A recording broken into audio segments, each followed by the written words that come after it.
Je m'appelle Aude et je suis une auteure et cinéaste. J'ai plus de 15 ans de carrière en tant qu'auteur. J'ai publié des romans, des nouvelles, des pièces de théâtre, des articles. Et j'en ai marre de passer autant de temps devant mes écrans. Certains jours, mon total de temps d'écran est de 10 heures. 10 heures, c'est-à-dire qu'on cumule mon temps sur mon portable, mon temps sur mon ordinateur portable et mon temps sur mon iPad. Et je suis une auteure freelance. Je suis aussi une formatrice. Je donne des cours et des ateliers sur la communication et l'écriture. Et je donne aussi du consulting en fait dans tout ce qui est d'accessibilité. Donc la majorité de mon temps de travail est devant les écrans. Et il est temps d'arrêter. Pourquoi ? Parce que j'ai plein de problèmes, parce que je passe trop de temps sur mes écrans et les réseaux sociaux. Des problèmes, mes yeux deviennent super rouges et super secs, du coup ça me crée des migraines oculaires. J'ai aussi des maux de tête, du coup, et je dors très mal. Parce que plus on passe de temps sur les écrans, plus on dort mal, surtout qu'on s'approche de l'heure où on s'endort. Et pour moi, il faut au moins que je passe 3 heures sans écran avant d'aller dormir. Et puis aussi, je me rends compte qu'en fait, passer du temps sur les réseaux et les écrans en général, ça n'aide pas forcément ma santé mentale. Donc j'ai décidé, vu que j'étais invitée à une résidence d'auteur au Sénégal, dans un village, de réduire mon temps d'écran en quittant les réseaux sociaux.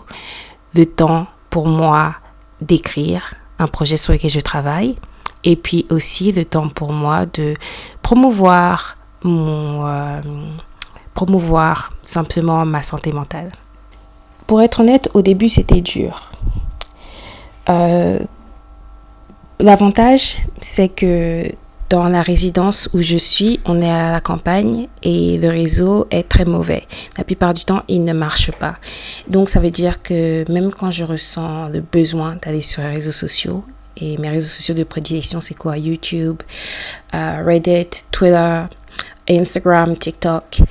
J'ai du mal à y accéder. Je peux tout simplement pas y accéder parce qu'il n'y a pas assez d'internet. Donc déjà, c'était bien, dans le sens que j'avais un problème matériel qui m'empêchait d'aller sur les réseaux.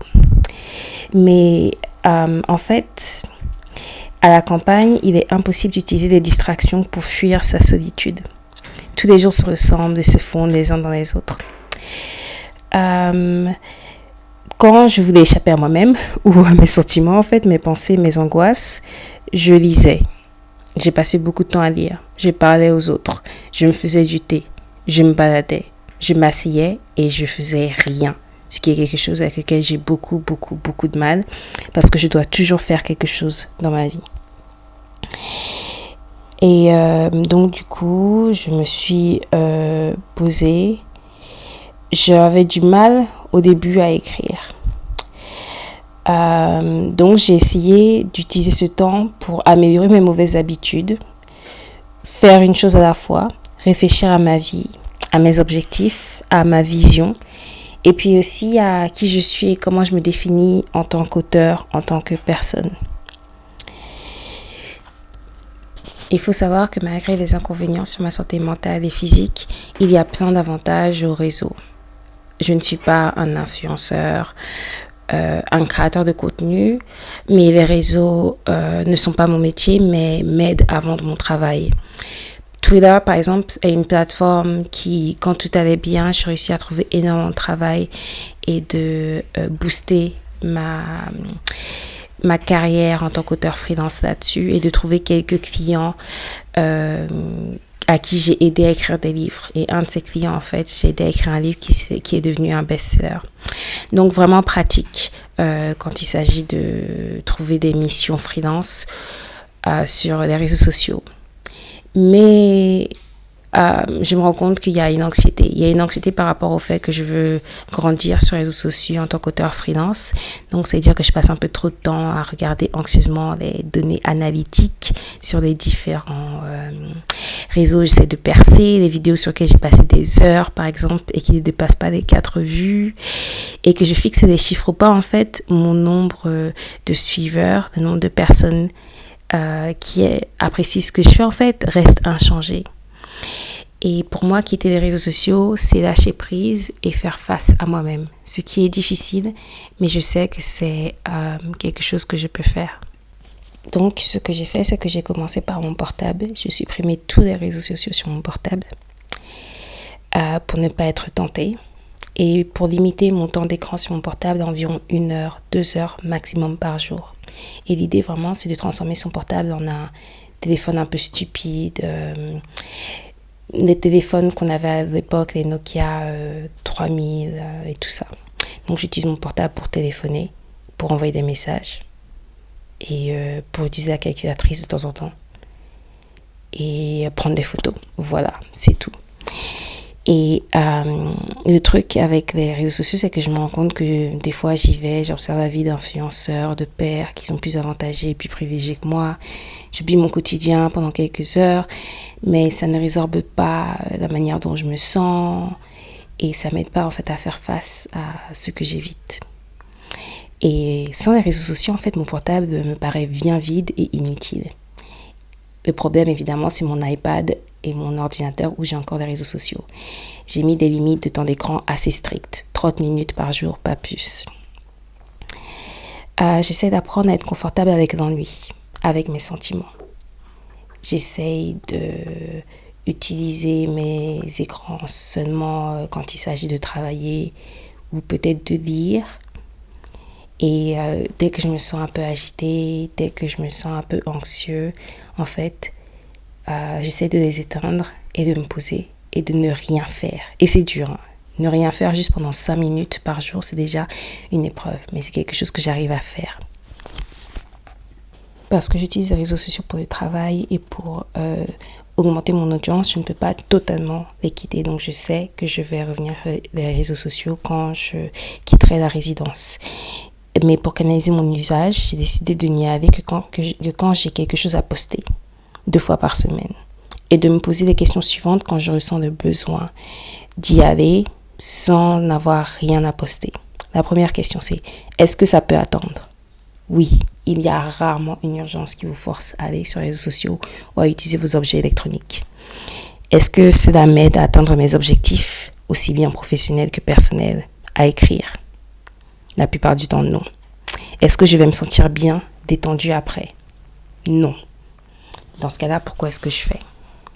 Pour compenser, je me balade dans la nature, en fait. Et la nature est vraiment est très mignonne. Là, dans le village où je suis, on est entouré de ça. Donc, je me balade, je fais de longues marches. Et puis, il faut savoir, en fait, qu'être dans une résidence, c'est un peu être dans une version non toxique et plus intéressante d'un endroit comme Love Story, vous voyez. Parce qu'en gros, on est coupé du monde. On est coupé du monde pendant plusieurs jours, plusieurs semaines. Donc du coup, vu que je suis coupée du monde, je ne sais pas trop ce qui se passe dans le reste du monde. Donc je lis beaucoup. Je fais du vélo, je fais du sport, j'ai ramené mon tapis de yoga. J'essaye vraiment de passer du temps avec moi-même et avec les autres. Et pour être honnête avec vous, j'ai évité d'écrire. Et puis au bout d'un moment, je me suis rendu compte qu'il fallait vraiment que je travaille sur un roman sur lequel je m'attelle depuis des années. J'ai commencé ce roman il y a des années. Il est la suite du projet Sauvage dont je vous ai parlé dans une vidéo précédente. À la base, je voulais écrire un roman sur le sexe, sur les relations et les violences et explorer des personnages dans la vingtaine. Pourquoi ? Parce que j'ai commencé à écrire des romans jeunesse parce que j'étais enfant et que c'était l'évidence. J'ai ensuite beaucoup écrit sur l'adolescence qui a toujours été quelque chose, un âge qui m'a fascinée. Et le fait est que j'ai grandi en tant que personne et en tant qu'auteur. Et maintenant, j'ai atteint un stade où des romans YA, donc pour jeunes adultes, et surtout les romans adultes m'intéressent plus parce que je veux aborder des thèmes un peu plus matures, un peu plus difficiles, un peu plus intéressants pour moi que je ne peux pas aborder dans des romans jeunesse parce qu'il y a des enfants qui me lisent et ce que j'écris ne correspond plus trop vraiment aux enfants.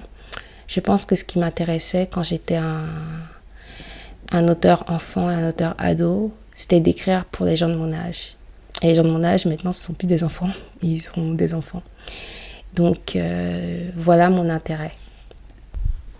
Du coup, ça m'intéresse toujours d'écrire des personnages jeunes, bien sûr, plus jeunes que moi, plus vieux que moi, toujours. Mais en ce moment, je suis vraiment dans une dynamique où je veux écrire ce roman sur la vingtaine, sur le début de la vingtaine. Qu'est-ce que ça fait que d'avoir le début de la vingtaine, les espoirs, les tensions, les peurs.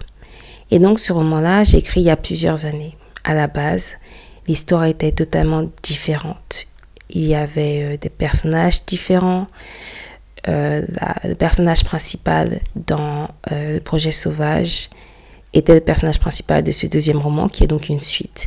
Pour vous expliquer, c'est pas vraiment une trilogie, mais ce sont des personnages qui se suivent d'un roman à l'autre. Et donc, je pensais que le personnage principal du projet Sauvage serait dans ce deuxième roman, et ensuite dans le troisième roman qui conclurait son histoire.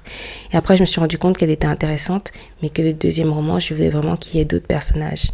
Donc, à la base, le personnage de ce roman que j'ai du mal à écrire était donc une connaissance.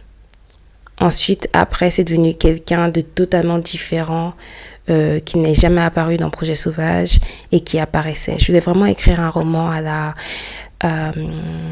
une romance, en fait, dans le roman à la Poison Ivy et Harley Quinn. Un truc en mode rape revenge. Donc, ce genre, en fait, de vengeance suite à des agressions sexuelles. Et je me suis rendu compte que c'était pas quelque chose que je voulais écrire du tout. Et après, j'ai inventé un autre personnage. Et là, c'était vraiment par rapport au deuil et aux difficultés dans les relations mère-fille. Et je me suis rendu compte aussi que c'était pas une histoire que j'arrivais à finir. Et mon intérêt a disparu. Et puis finalement, je me suis dit, bon, ça va être la meilleure amie de l'héroïne du projet Sauvage qui va être l'héroïne de ce roman-là pour qu'on la comprenne et pour qu'on explore en fait sa vie qui est totalement à l'opposé de l'héroïne du projet Sauvage. Donc une fois que j'ai eu ça, je me suis dit, c'est bon, je vais enfin réussir à écrire ce roman après des années. Le problème, c'est que je suis toujours atteinte du syndrome de la page blanche. C'est quelque chose qui m'est jamais arrivé en tant qu'auteur avant. C'était toujours facile pour moi d'écrire. Mais avec ce roman-là, ça m'a pris des années, ça me prend des années et j'ai toujours pas écrit. Donc à cette résidence, j'ai décidé de quitter les réseaux sociaux et d'écrire ce roman. Parce que vous savez quoi? Le temps, c'est quelque chose que beaucoup d'entre nous avons. Après, si vous avez une famille, vous travaillez 5 jobs et tout ça, non, évidemment, vous n'aurez pas un max de temps. Mais moi, personnellement, je sais que j'ai plus de temps que je ne prétends, même si je fais beaucoup de choses. Et une manière de dégager du temps, c'est d'arrêter de passer autant de temps sur les écrans. Parce que vous savez quoi? Quand j'étais ado, je faisais 1 milliard de choses. J'écrivais, je dessinais, je sortais, j'allais en fête, j'allais à l'école. J'avais des fois des activités extrascolaires qu'on avait les moyens. La plupart du temps, on n'avait pas les moyens. Je travaillais aussi. Et j'avais le temps de tout faire. Pourquoi? Parce que je passais moins de temps sur les écrans. Donc voilà, j'ai quitté les réseaux sociaux. J'ai réussi à écrire un peu le début de ce roman. Et on va voir ce que ça va donner. Vous à ma chaîne pour plus de conseils d'écriture et de conseils sur comment faire des films. Ou inscrivez-vous sur ma newsletter, sur mon site internet pour suivre mes aventures, lire mes livres et regarder mes films.